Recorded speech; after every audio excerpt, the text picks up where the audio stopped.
Friends, today's topic is about metabolism of phenylalanine and tyrosine. Before going into the topic, let me say some introduction about aromatic amino acid. Aromatic amino acids include phenylalanine, tryptophan, and tyrosine. Among these, phenylalanine and tryptophan are considered as essential amino acid, while tyrosine is considered to be non-essential because tyrosine can be synthesized from phenylalanine. Remember, all these aromatic amino acids are both glucogenic and ketogenic in nature. So before going into the topic, let me give you an overview of this topic. This phenylalanine is going to convert into the tyrosine in the first step. Now, this tyrosine is having four different routes to participate in metabolism. In one metabolism, it is going to produce thyroid hormones. In another metabolism, it is going to produce catecholamines. In another metabolism, it is going to produce melanin pigment. In another metabolism, it is going to form glucose and fat molecules. Say along with me, friends. In the first step, the phenylalanine is going to convert into tyrosine. Now, this tyrosine is having four different routes. In one route, it is going to produce thyroid hormones. In another route, it is going to produce catecholamines. In another route, it is going to produce melanin pigment. In another route, it is going to produce glucose and fat molecule. So let's see how glucose and fat molecules are produced from phenylalanine. The first step is phenylalanine is going to convert into tyrosine. You are going to see the other name of tyrosine is hydroxyphenylalanine, which indicates that the hydroxy group should be added to the phenylalanine. So the first reaction is catalyzed by phenylalanine hydroxylase. Now the tyrosine is produced. This tyrosine is now undergoes transamination reaction to produce the keto acid, that is para-hydroxyphenylpyruvate, and the reaction is catalyzed by tyrosine transaminase. Now this para-hydroxyphenylpyruvate, which is a keto acid, undergoes two oxidations. The first oxidation reaction gives the homogeneity state, and the next oxidation reaction gives the 4-malloester state. Remember, this 4-malloester state now undergoes isomerization to form fumaroester. Now this fumaroester reaction undergoes another isomerization to form fumarate and ester. This fumarate undergoes into a Krebs cycle and undergoes a gluconeogenesis process to form glucose. And this ester forms say acetyl-CoA. This acetyl-CoA is a starting compound for ketogenesis. So friends, let's once again revise this topic. It is the phenylalanine converted to the tyrosine. This tyrosine is now going transamination reaction to produce para-hydroxyphenylpyruvate. Now this para-hydroxyphenylpyruvate is undergoing two oxidations. One oxidation is going to produce homogeneous state. In another, it is going to produce 4-malloester state. Now this 4-malloester undergoing isomerization to form fumaroester state. Now it is going another isomerization to form fumarate and ester. Fumarate is undergoing gluconeogenesis to produce glucose molecule, and ester is going to produce acetyl-CoA, which is a starting compound for ketogenesis. So the first competency have been completed. It is how we are getting glucose and fat molecules from phenylalanine. It is completed. So friends, before going into the next route, let me say you have to remember which disorders are occurring in which step. So actually these reactions are totally of 6 steps. First step, second step, third step, fourth step, fifth step, and sixth step.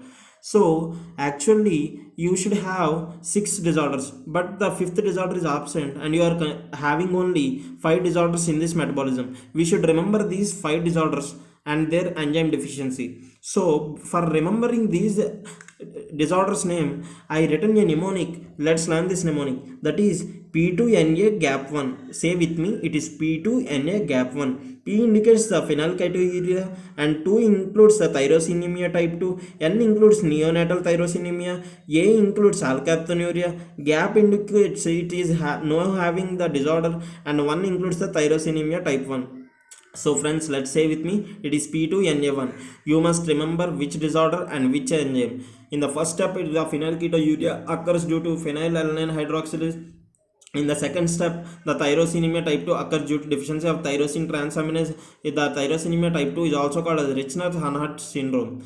And the third step is phenylalanine para-hydroxyphenylpyruvate dehydrogenase, which defect is causing neonatal tyrosinemia. The fourth defect is the alkaptonuria due to the deficiency of homogeneous oxidase, and the last one is the tyrosinemia type 1, which is most frequent after phenylketonuria, that is catalyzed by fumaroester isomerase. So the first route have been completed. Now let's get into the second route, where we are going to get thyroid hormone.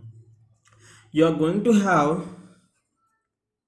tyrosine molecule from phenylalanine. So the second route starts with the phenylalanine. Phenylalanine undergoes the phenylalanine is acted by phenylalanine hydroxylase such that you are going to get tyrosine. This tyrosine molecule is acted upon by active Y molecules. It is going to produce monoiodothyronine and diiodothyronine. These into are acted by diiodothyronins. It gives triiodotyrosine and tetraiodotyrosine. Tetraiodotyrosine is called as a thyroxine molecule, that is a T4 molecule, and triiodotyrosine is called as a T3 molecule. So friends, let's revise the second route again. It is getting from phenylalanine to thyroid hormone. First, the phenylalanine is converted into tyrosine by phenylalanine hydroxylase. Now, this tyrosine molecule is acted upon by active Y molecules, which is going to form monoiodothyronine and diiodothyronine. This is again acted by diiodothyronine, which gives triiodothyronine, tetraiodothyronine, which is T3 and T4 respectively. So, let's get into the other pathway, which is the catecholamine pathway. The phenylalanine is going to convert again into tyrosine by phenylalanine hydroxylase. Now this tyrosine molecule is going to produce DOPA, which means dihydroxyphenylalanine. Remember, the tyrosine is also called as hydroxyphenylalanine. If you are going to hydroxylize the tyrosine molecule, it means 2-hydroxylase phenylalanine. That is why it is written as dihydroxyphenylalanine, which is also called as a DOPA. Now we are going to decarboxylate it such that we are getting a dopamine. Now we are hydroxylating it such that we are getting norepinephrine. Now if we are going to add a methyl group to norepinephrine, we are getting epinephrine. So friends, let us revise this route again once again. That is the synthesis of catecholamines from phenylalanine. Phenylalanine is converted to tyrosine by phenylalanine hydroxylase. Now this tyrosine is hydroxylated again. That means it is a double hydroxyphenylalanine, that is the dihydroxyphenylalanine, which is called as a DOPA. Now this DOPA is decarboxylated to get the dopamine. Now this dopamine is again hydroxylated to get the norepinephrine. This norepinephrine is added with a methyl group to get a epinephrine. So friends, let's cover the last route, that is the synthesis of melanin pigment. Again the phenylalanine is going to be converted into the tyrosine with the help of phenylalanine hydroxylase. Now this tyrosine is again going to form a DOPA, that is by same side that is tyrosine hydroxylase. Now this DOPA is going to convert it into a dopaquinone.